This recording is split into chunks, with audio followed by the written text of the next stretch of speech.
చంద్రబాబు నాయుడు తనని దారుణంగా అవమానిస్తే జగన్మోహన్ రెడ్డి హక్కున చేర్చుకుని విజయవాడ సీట్ ఇచ్చారని విజయవాడ ఎంపీ కేసినేని నాని అన్నారు.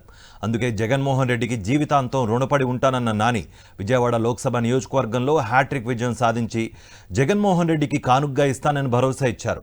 విజయవాడ అభివృద్ధికి 100 కోట్లు కూడా ఇవ్వని చంద్రబాబు నాయుడు విజయవాడని శ్మశానంగా మార్చాలని చూశారని కేసినేని నాని ధ్వజమెత్తారు.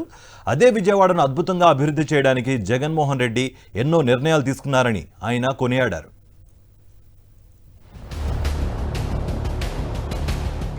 ఏళ్ల తరబడి టీడీపీ బలోపేతానికి శక్తి వంచన లేకుండా కృషి చేస్తే తనను చంద్రబాబు మెడపట్టుకుని గెంటేశారని విజయవాడ ఎంపీ కేసినేని నాని ఆరోపించారు. అటువంటి సమయంలో జగన్మోహన్ రెడ్డి తనను పార్టీలోకి సాదరంగా స్వాగతించడాన్ని ఎప్పటికీ మర్చిపోలేనని ఆయన అంటున్నారు. నన్ను మెడబెట్టుకుని అవమానకర రీతిలో అవమానిస్తూ తెలుగుదేశం పార్టీ బయటికి గెంటేసింది. అటువంటి పరిస్థితుల్లో నన్ను ఆత్మీయంగా ఆలింగనం చేసుకుని ఆయన హక్కును చేర్చుకున్నారు. దానికి జీవితాంతం నేను ఆయన రుణపడి ఉంటాను.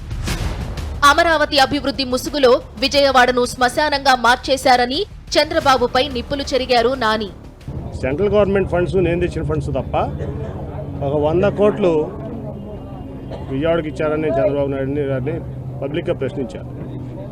అంటే చాలామంది ఇక్కడ అమరావతి కడుతున్నారు, క్యాపిటల్ కడుతున్నారు, అసలు ఈ ప్రాంతాన్ని బ్రహ్మాండంగా అభివృద్ధి చేస్తారు చంద్రబాబు నాయుడు గారిని చాలా అపోహలు ఆ రోజు నుంచి కూడా ఉన్నారు. కానీ ఆయన అమరావతిని ఎట్లా డెవలప్ చేస్తారో నాకు తెలియదు, కానీ విజయవాడను మటుకు ఒక శ్మశానం లాగా తయారు చేయడానికి ఆయన కంకణం కట్టినారు. ల్యాండ్ మాఫియా మాయలో పడి చంద్రబాబు నాయుడు, లోకేష్లు విజయవాడ వారధి సమీపంలో నిర్మించాల్సిన రాజధానిని ఎక్కడో మారుమూల అమరావతికి మార్చి రైతులను నిలువునా ముంచారని నాని ఫైర్ అయ్యారు. కొంతమంది భూమాఫియాదారుల చేతుల్లోకి వెళ్ళిపోయి బాబు కొడుకులు ఇద్దరు కూడా ఈ ప్రాంతాన్ని, ఈ ప్రాంత ప్రజల్ని, అట్లాగే 33,000 ఎకరాలు ఇచ్చిన అమరావతి రైతుల్ని మోసం చేశారు. మీరు అడగండి అమరావతి రైతులు కావాలని. నేను ఈ మాట అన్నాను లేదో ఫస్ట్లోనే చెప్పాను. నేను అమరావతి రైతులు నా దగ్గరికి వచ్చేట్లా మోసం ఫస్ట్లో కొంచెం రైతులు ఇబ్బంది పడ్డారని నేను కొంచెం ఎమోషనల్ అయ్యా. ఒక నెల రోజుల తర్వాత ఆలోచించిన తర్వాత నేను చెప్పాను వాళ్ళకి, రైతులు నా దగ్గరికి వస్తే ఢిల్లీ వచ్చినా ఇదంతా చెప్పా, మిమ్మల్ని మోసం చేశారు చంద్రబాబు నాయుడు గారు, అసలు ఇక్కడ రాజధాని తప్పు అని ఆ రోజు నుంచి చెప్తున్నా. రాజధాని ఈ ప్రాంతంలో రావడానికి వ్యతిరేకం కాదు, మీడియాకి చెప్తున్నా, కరెక్ట్గా రిపోర్ట్ చేయండి మీరు చెప్పేది కూడా. లేకపోతే ఆ 5 ఏళ్లలో బ్రహ్మాండంగా ఈ ప్రాంతం ఇక్కడ బ్రహ్మాండం అయ్యేది, అంతా కూడా చక్కగా ఉండేది. నువ్వు 33,000 ఎకరాలు ఇచ్చిన రైతుల్ని మోసం చేశావు, నీ స్వార్థం కోసం ఈ ప్రాంతాన్ని మోసం చేశావు, విజయవాడని పాత నగరంగా చేయాలని చూసావు. 2014లోనే అమరావతి నగర నిర్మాణం ఓ పట్టాన తెమిలేది కాదని తాను నరేంద్ర మోదీ సాక్షిగానే చెప్పానన్నారు నాని. ఎక్కడైనా కొత్తగా రాజధాని ఏర్పాటు చేసుకున్నారే కానీ కొత్తగా నగరాన్ని నిర్మించిన దాఖలాలు లేవని నాని వ్యాఖ్యానించారు. నేను ఫస్ట్ రోజున మా ఎంపీ కొనకళ్ళ నారాయణ గారు, నేను ఇంకెవరో 2 ఎమ్మెల్యేలు కూడా ఉన్నారు, మాతో పాటు కారులో వెళ్తుంటే మోడీ గారు వచ్చిండ్రు, శంకుస్థాపనకు ఆ రోజు చెప్పా, ఈ ప్రాజెక్టు 30 ఏళ్ళున పూర్తి అవ్వదు, ఎట్టి పరిస్థితులు అవ్వదు, ఇది అయ్యే ప్రాజెక్ట్ కాదు.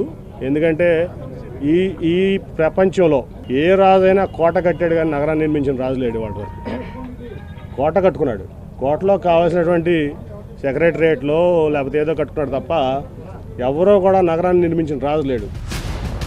లోకేష్ ను ముఖ్యమంత్రిని చేయడం ఒక్కటే చంద్రబాబు ఎజెండా అని, అందుకోసం పవన్ కళ్యాణ్ ని మోసం చేయడానికి వెనకాడరని కేసినేని నాని అంటున్నారు. చంద్రబాబు నాయుడు గారి ఎజెండా ఏంటంటే సింగిల్ పాయింట్ ఎజెండా. ఆయన కుమారుడు లోకేష్ గారిని ముఖ్యమంత్రి చేసుకోవడం తప్ప ఆయనకి వేరే ఏం ఎజెండా లేదు. ఆయన ఈ ప్రాంతానికి ద్రోహి, ఖచ్చితంగా ద్రోహి. ఆయన ఎజెండా ఏం లేదు. ఖచ్చితంగా లోకేష్ని ముఖ్యమంత్రి చేయడం ఆయన ఎజెండా. దానికోసం పవన్ కళ్యాణ్ గారినైనా రేపు మోసం చేస్తాడు, దాంట్లో ఎటువంటి డౌట్ లేదు. విజయవాడ లోక్సభ స్థానంతో పాటు దాని పరిధిలోని మొత్తం 7 అసెంబ్లీ నియోజకవర్గాల్లోనూ వైఎస్సార్ కాంగ్రెస్ పార్టీ అభ్యర్థులను గెలిపించి సత్తా చాటుతానన్నారు కేసినేని.